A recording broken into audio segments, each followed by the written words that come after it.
बिस्मिल्लाहिर्रहमानिर्रहीम। Progressive model school main campus, grade 9, subject general mathematics, unit 7 start की हुई है। हमने प्रीवियस वीडियो में 7.3 कंप्लीट किया है। आज हम 7.4 स्टार्ट करने जा रहे हैं, जो कि आपके पास ज्योमेट्रिक सीक्वेंस के बारे में है। ज्योमेट्रिक सीक्वेंस आपके पास क्या होता है कि जो आपके पास आर की फॉर्म में हो, ठीक है, और इसमें आपने डिवाइड करना हो अपनी प्रीवियस टर्म को फर्स्ट टर्म के साथ। लाइक डिटेल आप इसमें स्टडी कर सकेंगे कि we multiply the exceeding fix number called common ratio the common ratio obtained by R that can not be zero in any cases. 7.2 में आपने क्या पढ़ा? अर्थमेटिक प्रोग्रेशन या अर्थमेटिक सीक्वेंस। और 7.3 में हमने क्या पढ़ा? Arithmetic mean which is equal to a plus b over 2। और 7.3 में आप स्टडी करने जा रहे हैं geometric sequence which is r is equal to an over an minus 1। Like अगर यहाँ पे a2 है तो n पे आप लिखेंगे 2 माइनस 1, a2 ओवर a1। अगर यहाँ पे 3 है, a3 over a2। Same as it is mean जो नीचे वाली टर्म होती है उसको हम माइनस 1 कर देते हैं। क्लियर?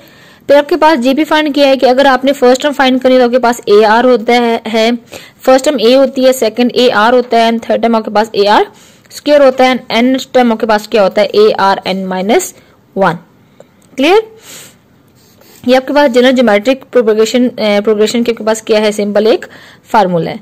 डिफरेंट एग्जांपल्स आपके पास आएंगी। आज जो है हम अपने 7.4 स्टार्ट करने जा रहे हैं। तो question number 1 is if find the seventh term of geometric progression is 2, 8 and 32। Means आपके पास 3 टर्म्स गिवन हैं और आपने फाइंड करनी है 7 टर्म तक। तो आप क्या करेंगे? फर्स्ट आप फाइंड करेंगे अपना A2। क्लियर? अब आपके पास क्या था? 7.2 में D था ना, विच शो डिफरेंस। आपके पास R यहाँ पे भी सेम वही रेशो निकाल रहा है। मीन्स कि A2 over A1, A2 is equal to 8 and A1 is equal to 2, it's become 4। तो आपके पास R जो है आपके पास 4 आ गया, और nth टर्म उन्होंने बता दी कि you have to find the 7th term. तो n आपके पास 7 आ गया। सिंपल क्या किया? आपके पास जो ज्योमेट्रिक प्रोग्रेशन फार्मूला है उसमें पुट कर दिया which is an is equal to a r n minus 1, जो कि हम पीछे स्टडी कर भी चुकी हैं कि ये आपके पास सेम ज्योमेट्रिक प्रोग्रेशन का फार्मूला है। तो सिंपली वैल्यू पुट कर दी 2, 4, n माइनस 1, 7 माइनस 1, 6, 2 की पावर 6 मीन 4 की पावर 6 मीन 4 को 6 टाइम मल्टीप्लाई करना है। It's become 4096। तो आपके पास A7 आपके पास क्या आ जाएगा? 8192। Clear student? क्वेश्चन नंबर 2 में आपने क्या करना है? Find the 11th term. Question number 1 में आपके पास क्या था? 7th, और क्वेश्चन नंबर 2 में आपके पास क्या है? 11th term. Same as it is इसी प्रोसीजर को फॉलो करोगे और यहाँ पे आपके पास क्या आ जाएगा? 11 माइनस 1, इट्स बिकम 10। 3 की पावर को 10 टाइम मल्टीप्लाई करके and you got the answer A11 term. Clear? Question number 3 आपके पास क्या है? Find the 6th term of GP mean geometric progression which is minus 3 over 2, 3 and minus 6। तो आपने 6th term find करनी है। क्लियर? ये मैं आपको सोल्यूशन दिखा भी देती हूँ इसका, ठीक है। बाकी कोशिश कीजिएगा कि आप लोग खुद इसको सॉल्व करो। ए आपके पास आ गया, आर आपके पास क्या आ गया? अब आर आपके पास क्या था? 3 माइनस 3 ओवर 2। तो इसको हमने सॉल्व कर लिया। जो चीज डिनोमिनेटर में डिवाइड हो रही है ऊपर आके मल्टीप्लाई हो जाती है। It's become 3n minus 3। आपके पास आ जाएगा 6 ओवर माइनस 3, और आपके पास आर आ जाएगा माइनस 2। क्लियर? ये इस तरह सॉल्व किया गया है क्योंकि आपके पास ये फ्रैक्शन में थी, ठीक है। जो चीज फ्रैक्शन की फ्रैक्शन में आ जाए आपके पास ऊपर नोमिनेटर के साथ मल्टीप्लाई हो जाता है। एंड आपके पास उन्होंने दे दिया कि फाइंड 6th टर्म। सिंपली आपने क्या कर दिया? फार्मूले में पुट करके अपना आंसर निकाल लिया। Same as this question number 4, find the 5th term of GP 4 minus 12 and 36। Done by yourself. Simple क्या करना है कि A निकाल लिया, R निकाल लिया और अपनी वैल्यूज में पुट कर लिया। क्वेश्चन नंबर 5 बहुत इजी है। हमने अपनी 7.2 में भी किया था कि फर्स्ट में आपने जस्ट फार्मूला से पुट करना था, और सेकंड आपके पास क्या था कि मिसिंग टर्म आपने फाइंड आउट करनी थी थ्रू फार्मूला। तो ज्योमेट्रिक प्रोग्रेशन का फार्मूला क्या होता है?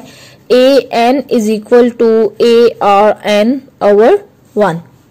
तो आपके पास क्या होता है कि अब इसमें से देखें आपको क्या गिवन है, ए गिवन है, ए एन गिवन है, और सॉरी आर गिवन है, ए एन गिवन है और ए टर्म गिवन है।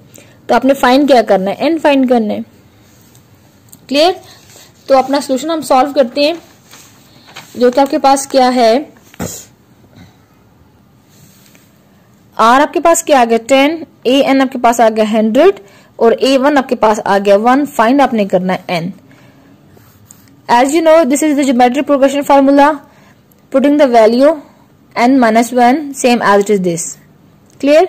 अब इसको सॉल्व करने के लिए हमने क्या कर दिया, हमने 100 लिख दिया which is square of 10। Base same हो जाएंगी, हम जस्ट ऊपर वाले टर्म्स को फिर कंसीडर करते हैं which is n minus 1 is equal to 2 same as it is. n की वैल्यू हमने फाइंड कर ली विच इज 3। बहुत इजी क्वेश्चन है, कोई कॉम्प्लिकेटेड क्वेश्चन नहीं है। ठीक है, इसी का पार्ट 2 आपके पास सेम ऐसे चलते हैं, इसमें भी आपने n फाइंड करना है और ये आपने खुद करना है। पार्ट 3 हम देख लेते हैं which is a is equal to 128, r is equal to 1/2 and a n is equal to 1/4 same as इसमें भी आपने क्या फाइंड करना है, n को। क्लियर। फर्स्ट पार्ट करवा दिया, ये 2 पार्ट जो है आपका होमवर्क है, होम असेसमेंट है। ठीक है, इनको आपने खुद सॉल्व करना है।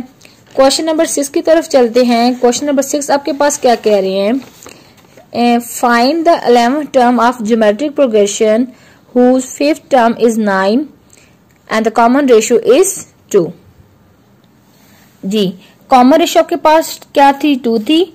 A5 आपके पास क्या थी, 9 and you have to find A11। Clear student. R को आप क्या शो करते हो, कॉमन रेशियो। क्लियर। अब 3 चीजें आपको गिवन है, आपने फाइंड करनी है। A5 आपके पास क्या आ गया, सिंपल, वहां से आपने n की वैल्यू फाइंड कर ली, इट्स बिकम 4। और a आपके पास अननोन नंबर था, तो आपने जब इसको डिवाइड कर लिया तो आपके पास आ गया 9/16।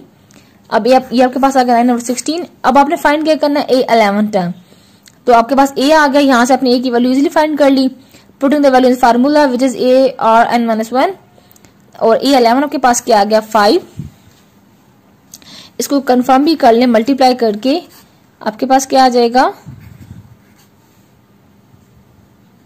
ठीक हो गया, किधर गया 570। क्लियर, 576 आ गया। उसके बाद question number 13 same as it is जैसे आपने क्वेश्चन नंबर 6 किया है। Find the 13 term of geometric progression whose 7th term is 25। Mean A7 is equal 25, यहाँ पे A5 9 था and the common ratio is 3। तो R आपके पास क्या आ गया 3। सेम एज इट इज तीनों टर्म्स को पुट करके आप पहले A की वैल्यू फाइंड करोगे, A की वैल्यू फाइंड आएगी तो अपना ज्योमेट्रिक प्रोग्रेशन में अपना फार्मूला पुट करके आप A13 टर्म फाइंड कर लेंगे। क्लियर। ये हमने अपने फार्मूलाज में वैल्यू पुट कर ली। ठीक है, A की वैल्यू फाइंड आउट करने के लिए तो A की वैल्यू आपके पास आ गई विच इज 7/25 to 9। जब आप A13 की वैल्यू फाइंड करेंगे तो यहाँ पे 13 पुट करके आपने सिंपल A13 की वैल्यू फाइंड कर ली which is 18225। Clear student. Question number 8 बहुत इजी है, कोई मुश्किल क्वेश्चन नहीं है, थोड़ा सा डिफरेंट करके दिया हुआ है कि आपके पास अगर A B C D geometric progression है, show that A minus B, B minus C and C minus D are in geometric progression. कि 4 वैल्यू आपको दी हुई है। ठीक है, आपने इनको प्रूव करना है, शो करना है कि ये जो है आपके पास सीक्वेंस बन रहा है किसका, ज्योमेट्रिक प्रोग्रेशन का। जी, तो आपने सीक्वेंस बना लिया, A माइनस B जो था प्रोग्रेशन में लिख दिया A by B, C by D and D by C। तो आपने लिख दिया कि जब ये प्रोग्रेशन में आ गए तो B माइनस C जो है आपके पास क्या था, A minus B means previous terms, और C माइनस D जो था आपके पास A मतलब कि A2 over A1 and A3 over A2। Clear. उसके बाद आपने क्या कर दिया, क्रॉस मल्टीप्लीकेशन कर दिया which is B minus C and B minus C and it's become A minus B and C minus D। Square का फार्मूला ओपन कर लिया which is equal to b a is equal to c a, जब common लेंगे B over A and C over D।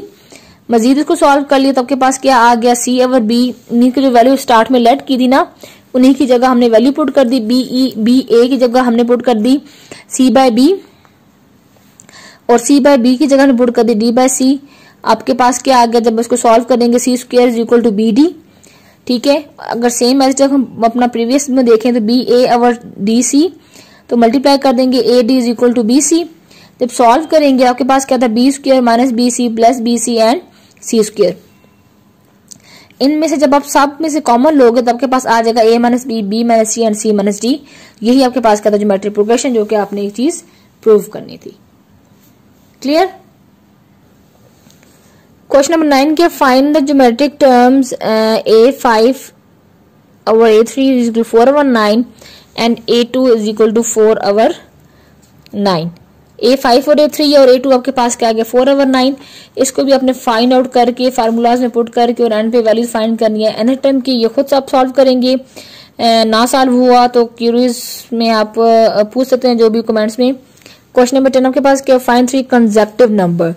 Consecutive number आप suppose कर लेंगे A R square, A R cube, A R 4, ठीक है। आपने 3 कंसेक्टिव नंबर फाइंड करने हैं, तो आप स्टॉप कर देंगे ए आर और ए आर स्क्वायर तक। आपने ये 3 कंसेक्टिव नंबर जो आपने लेट कर लिए। In geometric progression whose sum is 26 and the product is 216, means कि आप जब इन तीनों टर्म्स को प्लस करोगे तो आपके पास आना चाहिए जी 26, और जब इनको मल्टीप्लाई करोगे तो आपके पास आना चाहिए 216। इन सबको सॉल्व करके इसका सोल्यूशन मजीद देख लेते हैं। जी आपने लेट कर लिए 3 नंबर्स हैं A R and A R square. जब हम इसका सम फाइंड करेंगे तो आपके पास आ जाएगा 26, और जब प्रोडक्ट फाइंड करेंगे तो आपके पास आ जाएगा 216। प्रोडक्ट की बात करेंगे तो तीनों क्यूब में आ जाएंगे, जिनको हमने ब्रेक कर लिया 216। होल टर्म्स ले ली तो आपके पास क्या आ गया, ए 6 over r आ गया। क्लियर। सेम एज इट जब हम फाइंड करेंगे अपना सम, तो तीनों में कॉमन क्या आ रहा है, ए, तो ए आपने कॉमन ले लिया, 1 प्लस आर स्क्वायर आ गया 26। ए की जगह आप वैल्यू पुट कर सकते हैं, आपके पास क्या था जी 6/r, ठीक है। 6/r था तो आपने वैल्यू को पुट कर लिया 6 over r, और 6 जो था वो दोनों तरफ डिवाइड हो गया, विच इज 20। यहाँ पे आपके पास आ जाएगा r over 6, क्योंकि यहाँ पे a था ना 6 over r, जब वहां जाएगा तो ये r over 6 बन जाएगा। फिर 6 दोनों साइड पे मल्टीप्लाई हो जाएगा, इस बीच कम 26r सेपरेट करके अपना क्वालिटी का फार्मूला लगा देंगे, या मिड ब्रेक कर लेंगे, या फैक्टर्स बना लेंगे। तो आपके पास एक फैक्टर बन जाएगा 3r-1 और एक r-1। r की वैल्यू 1/3 आ गई, और सिंपली एक r की वैल्यू आपके पास क्या आ जाएगी 1। पुट कर देंगे आप इन दोनों टर्म्स को, और आपके पास क्या आ जाएगा, सिंपली a की वैल्यू आ जाएगी 2। फिर आप क्या करेंगे कि a की वैल्यू भी आ गई, और आपने सिंपली क्या कर दी, a में पुट कर दी, a r में पुट कर दी, और a r स्क्वायर में पुट कर दी। ये सीक्वेंस बन जाएगा आपके पास 1/3, 2/3 एंड 2/9। क्लियर। तो आपने कॉन्स्टेंट नंबर का सीक्वेंस लिख दिया है 2, 2/3 and 2/9, simple as it is. अगर आप उसको मल्टीप्लाई में करेंगे तो 2, 6 एंड 18 आपके पास नंबर बन जाएंगे, कंसेक्टिव में भी और सम में भी। क्लियर। क्वेश्चन नंबर 11 आपके पास क्या, find 30th term of the geometric progression is x 1 and 1/x। Simply 3 चीजें फाइंड कर ली, आपके a x है, r आपके पास क्या आ गया, और n आपके पास क्या था 30 में पुट कर ली, और आपके पास सिंपल आ गया x over 1 minus 28। क्लियर। इसको 1/, करने के लिए आपने x की पावर -28 था ना, तो आपको प्लस करने के लिए 1/28 लिख दिया। बहुत इजी है। लास्ट टर्म क्या है, find the pth term of this x cube and x square. इसको भी मजीद हम सॉल्व करेंगे, बहुत इजी क्वेश्चन है, कोई इतना मुश्किल क्वेश्चन नहीं है। जस्ट आपने p की वैल्यू को फाइंड आउट करना है। लास्ट क्वेश्चन है इस एक्सरसाइज का, और इंपॉर्टेंट भी आप कह सकते हैं। a लेट कर लिया x, r लेट कर लिया a2 over a1, विच आपके पास आ गया x स्क्वायर। सिंपली वैल्यूज में पुट कर देंगे, pth टर्म फाइंड करनी थी तो आपके पास आ जाएगा 2p-1 this your required answer.